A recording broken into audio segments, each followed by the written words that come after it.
बरेली में आयोजित राष्ट्रीय विद्यालय वॉलीबॉल प्रतियोगिता में भारतीय टीम की पूर्व कप्तान प्रियंका बोरा और वाई सुब्बा राव ने प्रतिभाशाली खिलाड़ियों के कौशल का मूल्यांकन किया। यह मूल्यांकन खेलो इंडिया प्रोग्राम और चीन दौरे के लिए भारतीय टीम के चयन का हिस्सा है। चयनित खिलाड़ियों को अंतर्राष्ट्रीय मंच पर खेलने का महत्वपूर्ण अवसर मिलेगा।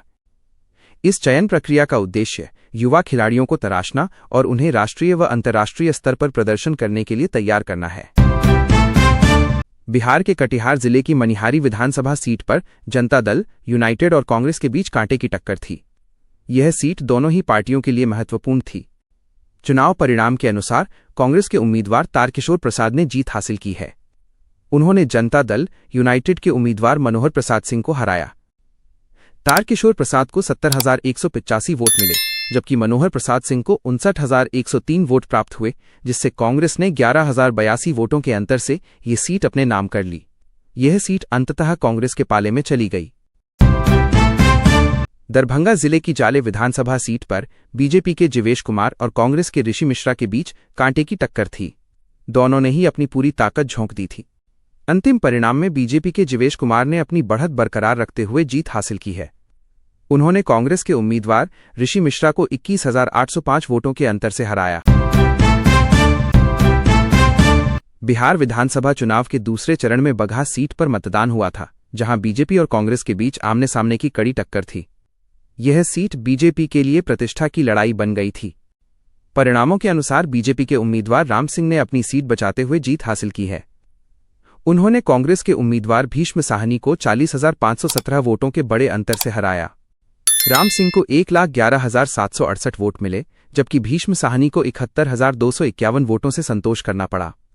इस परिणाम से बीजेपी ने इस सीट पर अपना कब्जा बरकरार रखा है। बांका जिले की कटोरिया एसटी विधानसभा सीट पर दूसरे चरण में 69% के आसपास मतदान हुआ था, जहां बीजेपी और आरजेडी के बीच कड़ी टक्कर थी। नवीनतम परिणाम के अनुसार बीजेपी की उम्मीदवार डॉक्टर निक्की हेम्ब्रम ने जीत हासिल की है। उन्होंने आरजेडी की स्वीटी सिमा हेम्ब्रम को 6,421 वोटों के अंतर से हराया। इस चुनाव में डॉक्टर निक्की हेम्ब्रम को 74,785 वोट मिले, जबकि स्वीटी सिमा हेम्ब्रम को 68,364 वोट प्राप्त हुए। इस अनुसूचित जनजाति आरक्षित सीट पर अंततः बीजेपी की किस्मत ने बाजी मारी। ऋषभ पंत की वापसी और किस्मत पर बयान।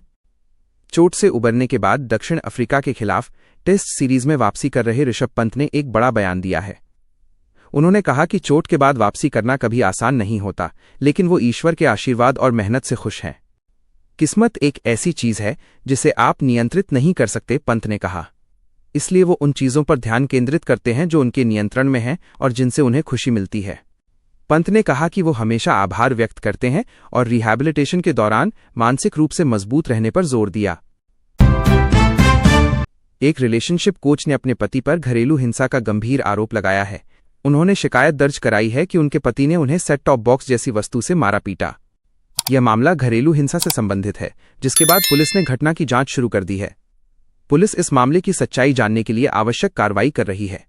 फिलहाल इस मामले में कोई गिरफ्तारी नहीं हुई है, लेकिन पुलिस जल्द ही दोनों पक्षों के बयान दर्ज कर आगे की कार्रवाई करेगी।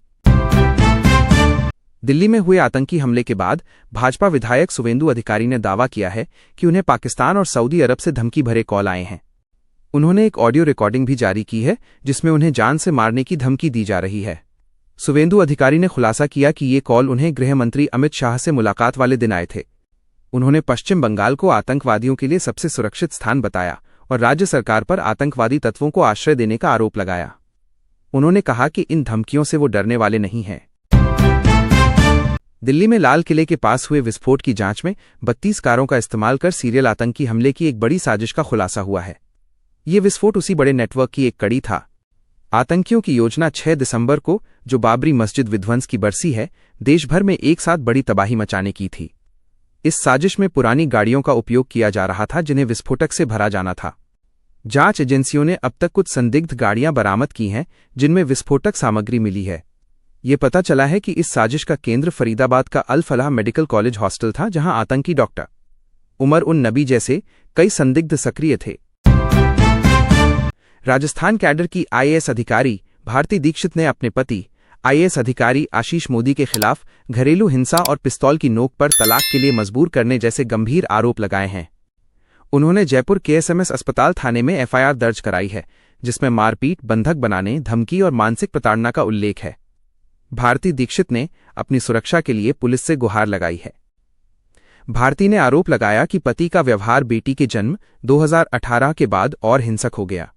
वहीं आशीष मोदी ने इन आरोपों को नकारते हुए पुलिस जांच में पूरा सहयोग करने की बात कही है। इस मामले से राजस्थान की नौकरशाही में हड़कंप मच गया है। दिल्ली बम धमाके की जांच के सिलसिले में कानपुर से कार्डियोलॉजी के छात्र डॉक्टर मोहम्मद आरिफ मीर को हिरासत में लिया गया है। जांच एजेंसियों ने खुलासा किया है कि डॉक्टर आरिफ का कनेक्शन धमाके में मारे गए आतंकी डॉक्टर उमर उन नबी से जुड़ा है। चौंकाने वाला राज ये है कि दोनों ने श्रीनगर के एक मेडिकल कॉलेज में एक साथ एमबीबीएस की पढ़ाई की थी, यानी वे सहपाठी थे। सूत्रों के अनुसार डॉक्टर आरिफ ने धमाके से कुछ दिन पहले ही उमर से बात की थी। इसके अलावा वो लखनऊ की संदिग्ध डॉक्टर शाहीन सिद्दीकी के भी करीबी सहयोगी बताए जाते हैं। पुलिस अब ये पता लगाने में जुटी है कि क्या डॉक्टर आरिफ किसी बड़ी साजिश का हिस्सा थे। उनके रूम पार्टनर डॉक्टर अभिषेक ने खुद को इस मामले से पूरी तरह अलग बताया है। ब्राजील के रियो डी जेनेरियो में चलाए गए ऑपरेशन कंटेनमेंट के दौरान पुलिस कार्रवाई में 132 लोग मारे गए हैं, जिनमें से अधिकतर रेड कमांड गैंग के सदस्य थे। यह कुख्यात गैंग ड्रग्स तस्करी और अवैध वसूली जैसी गतिविधियों में शामिल है। चौंकाने वाली बात यह है कि ये गैंग सालाना 2.27 लाख रुपए करोड़ से अधिक की अवैध कमाई करता है। रेड कमांड गैंग का ब्राजील की राजनीति और समाज में गहरा प्रभाव है।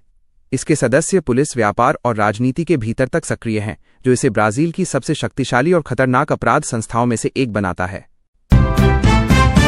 बिहार विधानसभा चुनाव 2025 के दूसरे चरण के तुरंत बाद वरिष्ठ कांग्रेस नेता और पूर्व केंद्रीय मंत्री डॉक्टर शकील अहमद ने पार्टी की प्राथमिक सदस्यता से इस्तीफा दे दिया है।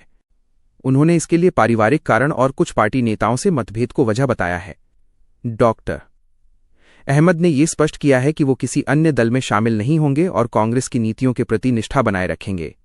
उन्होंने ये फैसला पहले ही ले लिया था, लेकिन चुनाव के बाद इस्तीफा दिया ताकि पार्टी को नुकसान न हो। उनका ये कदम बिहार कांग्रेस के लिए एक बड़ा झटका माना जा रहा है। रेलवे बोर्ड ने अयोध्या को धार्मिक स्थल चित्रकूट से जोड़ने के लिए वंदे भारत एक्सप्रेस चलाने की योजना बनाई है। ये ट्रेन लखनऊ होकर चलाई जाएगी। इस परियोजना के लिए रेलवे बोर्ड ने उत्तर रेलवे मुख्यालय से ट्रेन के संचालन की फिजिबिलिटी रिपोर्ट, व्यवहार्यता रिपोर्ट मांगी है। यदि सभी तकनीकी और परिचालन संबंधी औपचारिकताएं समय पर पूरी हो जाती हैं, तो ये अनुमान है कि जनवरी महीने से अयोध्या चित्रकूट वंदे भारत एक्सप्रेस का संचालन शुरू हो सकता है।